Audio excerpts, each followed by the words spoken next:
All right, Shalom. First and foremost, I want to give all praises, honor, and glory unto Yahweh, Bahasham, Yahweh Shai, Bahasham Rekakwadash, Brakatham, double honors to the apostles and the elders of Great Millstone that were well, and the salute and the Shalom to all the Akim that are out to their representation is truth, in all sincerity and in truth. This is the Elder Yashawamba's lesson he put up 4 hours ago. News and prophecy. This is how his end looks, right? Now,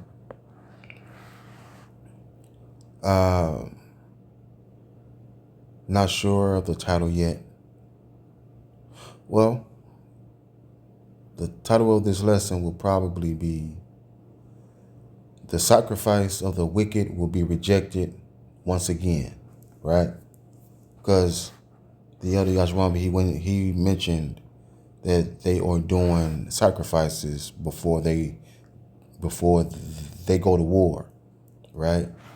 And that's how it was in the ancient world, because in the ancient world they made sacrifices before going to war to hopefully find what?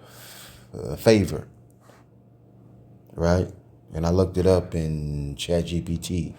So I'm gonna let this go back a little bit, let it play, read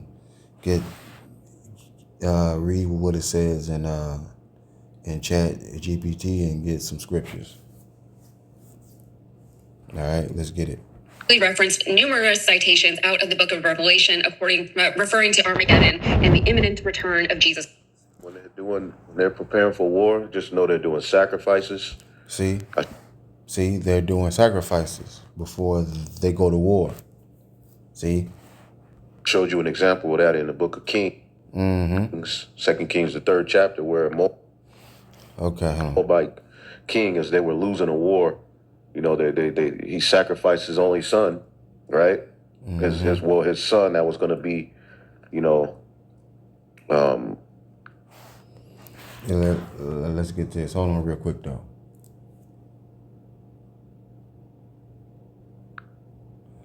All right, let's get this. I typed in, did kings make sacrifices before going to war in the ancient world? ChatGPT says yes, many kings in the ancient world did perform sacrifices before going to war. These rituals were believed to secure divine approval, predict the outcome, or gain favor from the gods. The exact form depended on the culture, but the practice was extremely widespread. Ancient Greece, right? Greek leaders commonly sacrificed animals before to seek battle guidance from the gods. Armies performed rituals called spigaya, battlefield sacrifices. Animals, often sheep or goats, were killed, and priests examined the entrails to interpret omens. If the omens were bad, sometimes the armies delayed the battle, right? A famous example involves Xerxes the First during the Greco-Persian Wars, where sacrifices and divination rituals were performed before major engagements. Ancient Roman commanders performed sacrifices and augury before campaigns. See, we're back in Rome all over again. Priests called augurs interpreted the will of the gods through bird flight. Augurs, right? Let's get this real quick. Augurs.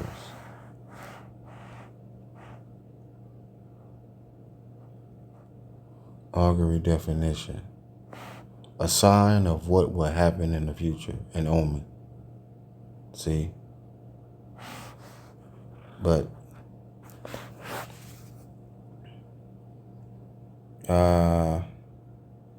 for example, generals such as Julius Caesar frequently consulted omens and performed ritual sacrifices before military operations. Now, remember, in the movie 300, before King Leonidas and his men went to war, he went to seek what? Guidance, right? He went to seek guidance. He had to climb up that high mountain, right, to seek guidance before going to war. Let's keep on going. It says, ancient Mesopotamia, kings in Assyria and Babylon used elaborate divination rituals. Animals, usually sheep, were sacrificed, right? Ancient China, they did the same thing, right?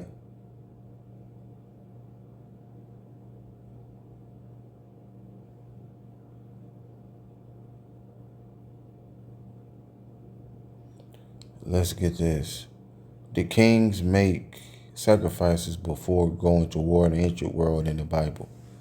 It says, yes, in the Bible, kings and leaders sometimes made sacrifices before going to war, usually to seek Yahweh's favor, guidance, or blessing before the battle. The sacrifices were typically animal offerings to the power of Israel and were part of the religious were part of the religious practices commanded in the law. Saul before battle. One famous example involved Saul before a battle with the Philistines, right? Let's 1 Samuel. 1 Samuel 13. 1 Samuel 13. Let's see.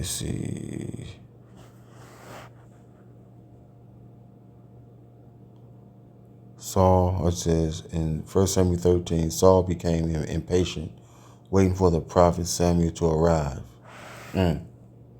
Oh, yeah.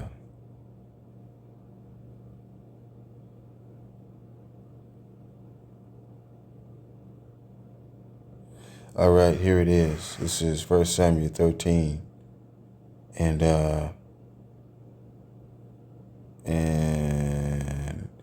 I'll start at 7. It says, and some of the Hebrews went over Jordan to the land of Gad and Gilead. As for Saul, he was yet in Gilgal, and all the people followed him trembling. And he tarried 7 days according to the set time that Samuel had appointed. But Samuel came not to Gilgal, and the people were scattered from him. And Saul said, bring hither a burnt offering to me, peace offerings.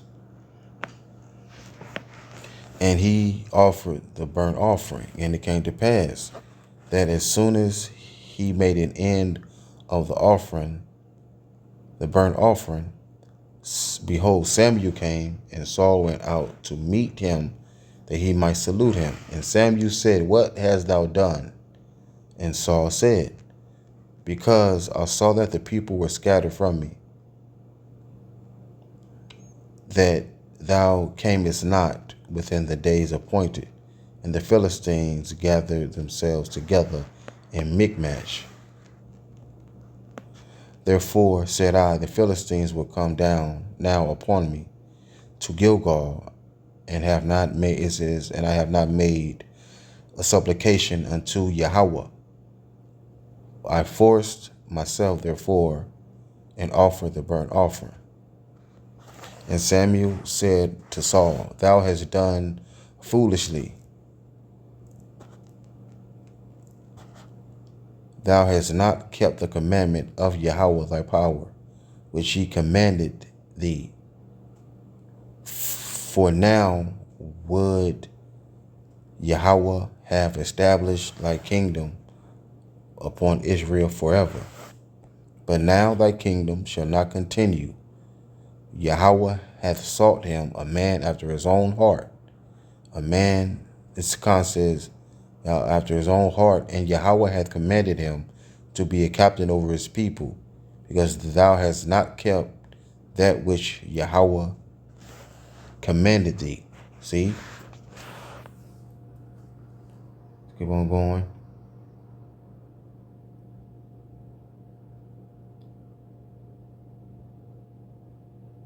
This is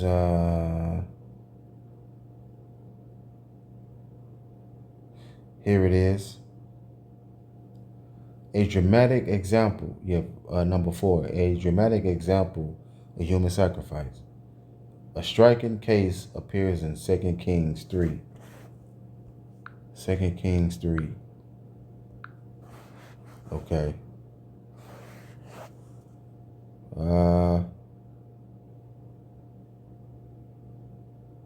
Misha. Okay. Misha. Let's see.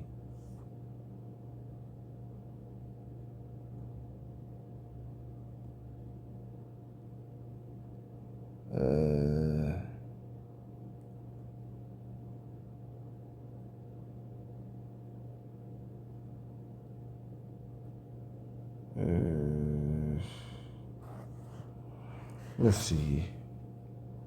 I don't know where to start.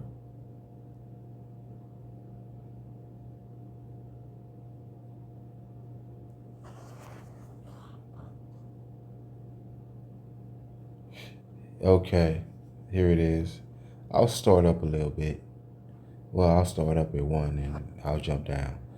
It says now, it says now, Jehoram, the son of Ahab, began to reign over Israel in Samaria the 18th year of Jehoshaphat, king of Judah, and reigned 12 years. Right? Let's see. It says, in Misha, king of Moab, was a sheep master, and rendered unto the king of Israel 100,000 lambs, and 100,000 rams, with the wool. But it came to pass, when Ahab was dead, that the king of Moab rebelled against the king of Israel. And King Jehoram went out of Samaria the same time and numbered all Israel. And he went and sent to Jehoshaphat, king of Judah, saying, the king of Moab hath rebelled against me. Wilt thou go out with me? It says, when thou go with me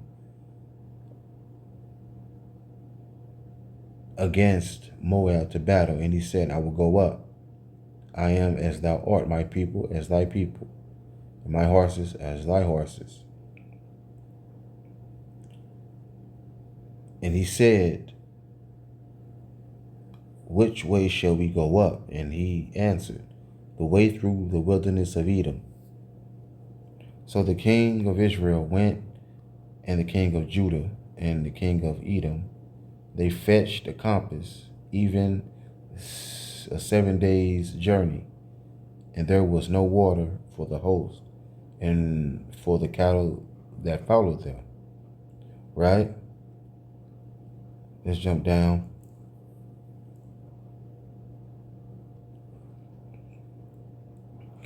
Verse 17, for thus saith Yahweh, ye shall not see wind, neither shall ye see rain, yet that valley shall be filled with water, that ye may drink, both ye and your cattle and your beasts.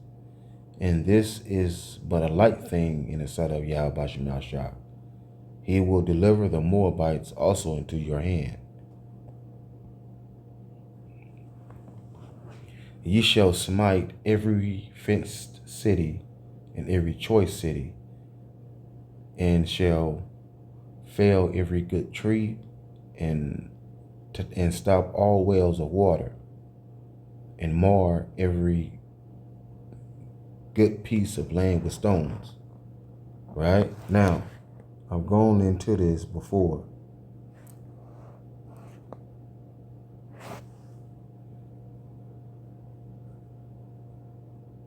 In the ancient manners and customs.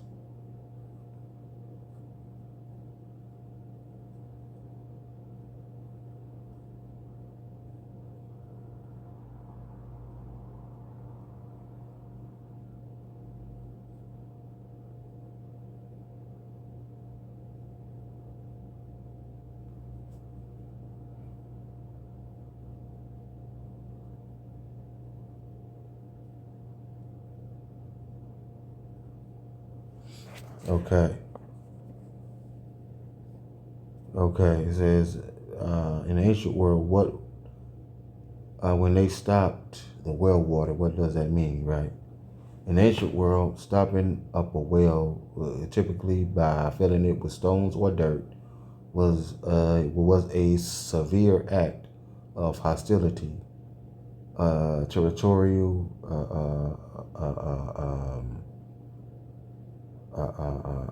assertion, and economic warfare, because the water was the lifeblood of survival in arid climates. This act was designed to force enemies or rivals off the land, to destroy their livestock and deny them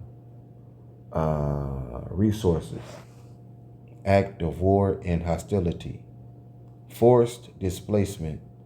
Filling a well with earth was a direct attempt to make a region uninhabitable, forcing nomadic or pastoral groups to move elsewhere. Destruction of livelihood. It was a deliberate, often envious attack designed to ruin a rival's wealth, which was measured by herds that required constant water. A military tactic.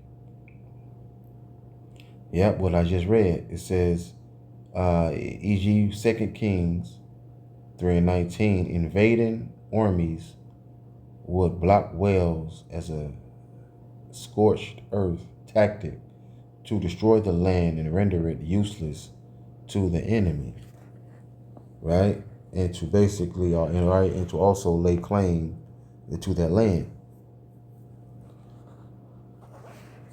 All right.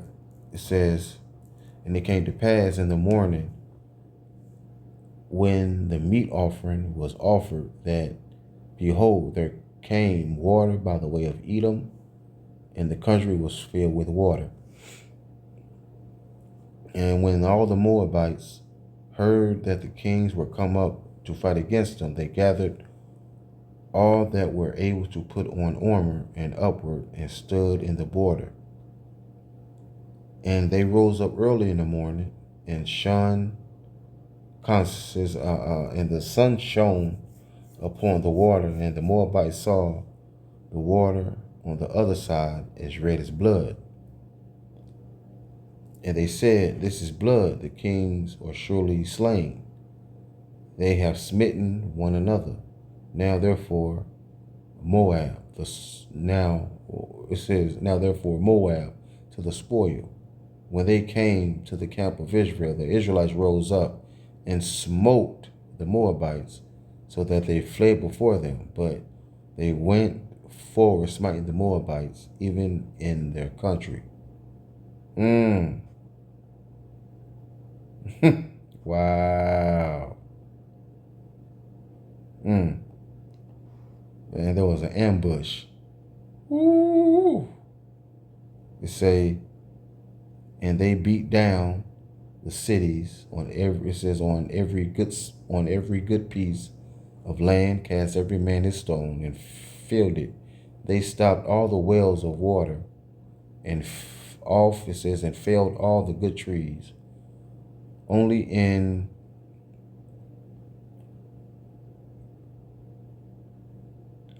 In Kaharasheth left they the stones thereof, howbeit the slingers went about it and smote it. It says, and when the king of Moab saw that the battle was too sore for him, he took with him 700 men that drew swords to break through even unto the king of Edom, but they could not. Then he took his eldest son that should have reigned in his stead, and offered him for a burnt offering upon the wall. And there was great indignation against Israel, and they departed from him and returned to their own land. See, man? So the king of Moab, Misha, right? He was losing the battle. He like, man, fuck, I got to do something. So he sacrificed his own son, man.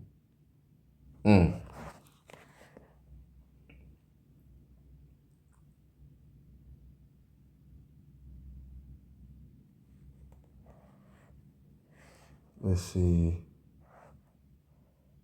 Okay.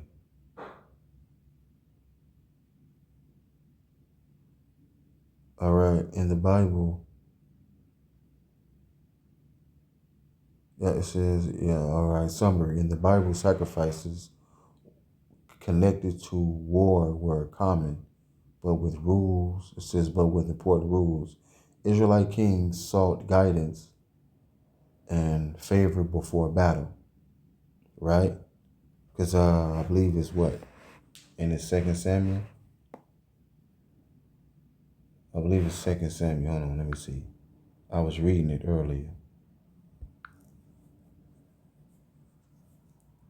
Let's see.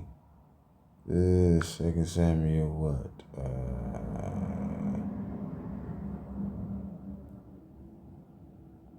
Because David asked, all right, because David inquired of Yahweh that should he go up.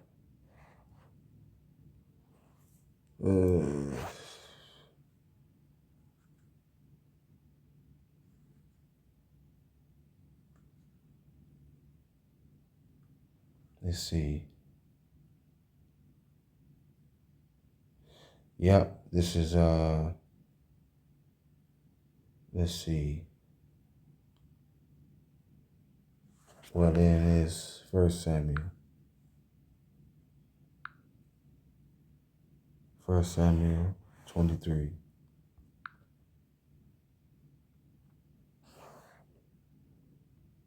And 2 to 4. But I'll start at 1. Then they told David, saying, behold, the Philistines fight against Keilah, and they rob the threshing floors. Therefore David inquired of Yahweh Shemashah, saying, shall I go and smite these Philistines? And Yahweh, it says, and Yahweh Shemashah said unto David, go and smite the Philistines and save Keilah. See?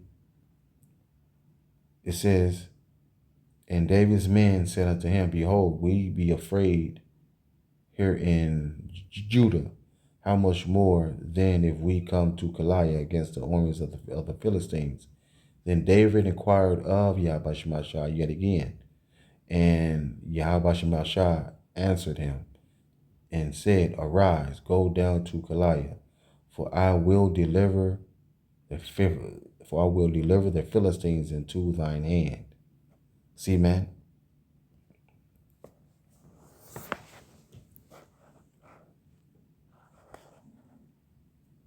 So they are doing the same thing in this time, man. They are performing sacrifices to basically gain favor in this war, right? But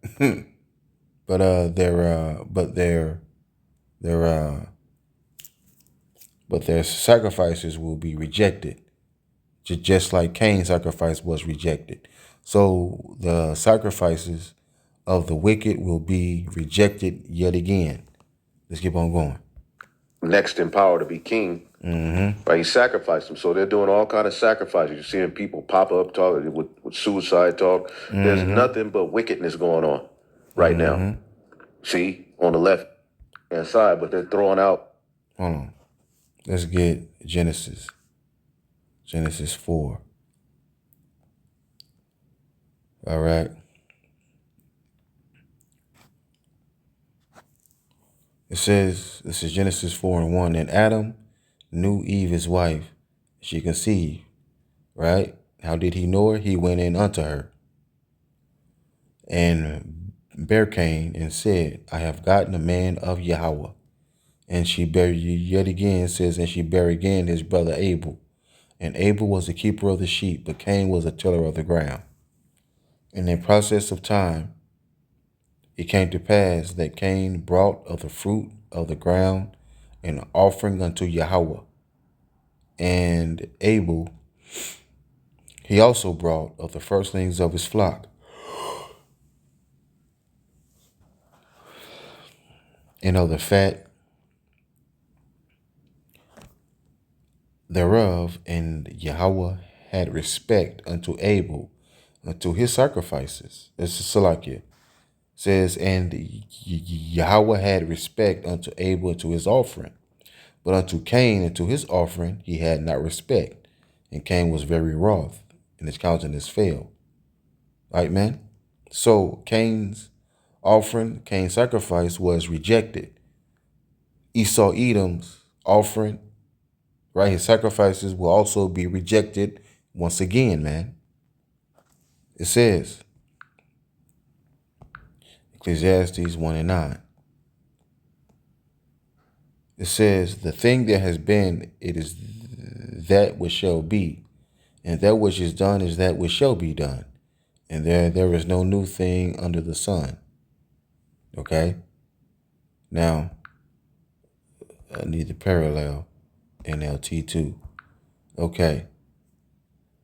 It says, this is in the NLT, Ecclesiastes 1:9.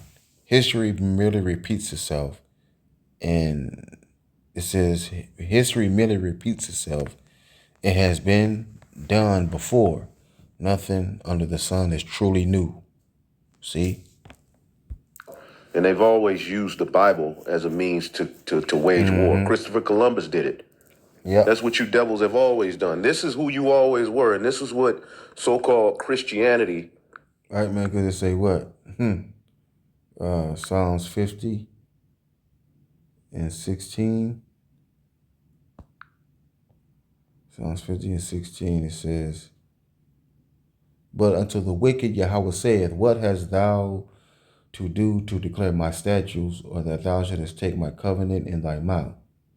It says, but Yahweh Shema Shah says, it says, but Yahweh Shema Shah says to the wicked, why bother reciting my decrees and pretending to obey my covenant?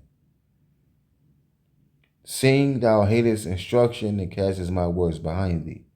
It says, for you refuse my discipline and treat my words like trash. See?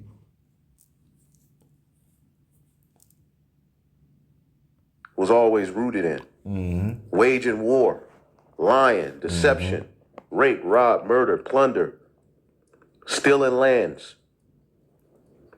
Right? So any of you niggas who are still in these churches, this is how many of your pastors are speaking about these things? Anyway, let's go to the book of Joel, right? Because this is a part of the Heavenly Father's plan.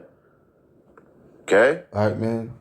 Jake, man, we are witnessing Bible prophecy come to pass, man. Jake, we are seeing Bible prophecy come to pass, man. Jake, we are at the end of Esau's rule, man. We are at the end of the heathen rule. Let's get this. I'm gonna close out. This is 2nd Ezra,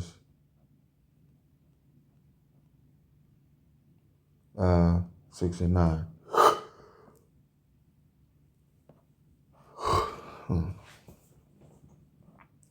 But I'll start at 7. It says, Then answered I and said, What shall be the parting asunder of the times? Or when shall be the end of the first and the beginning of it that followeth? And he said unto me, From Abraham unto Isaac, when Jacob and Esau were born of him, Jacob's hand held first the heel of Esau. Right? That's symbolic of what? Of what, man? That's symbolic of Jacob taking Esau out of power, man. Pulling him down from a rulership through the spirit and power of Yahweh Shemashah. It says, For Esau is the end of the world, and Jacob is the beginning of it that followeth. Let's get another one.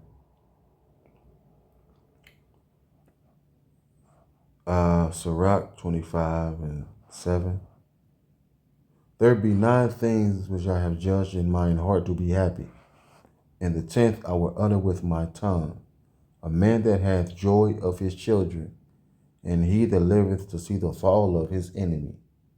Jake, man, we are witnessing the fall of our enemy, man. This should make you happy, man. Jake, man, this place is done, man. This place is finished, man. Esau, Edom is through. We almost home. Stay strong. Shalom.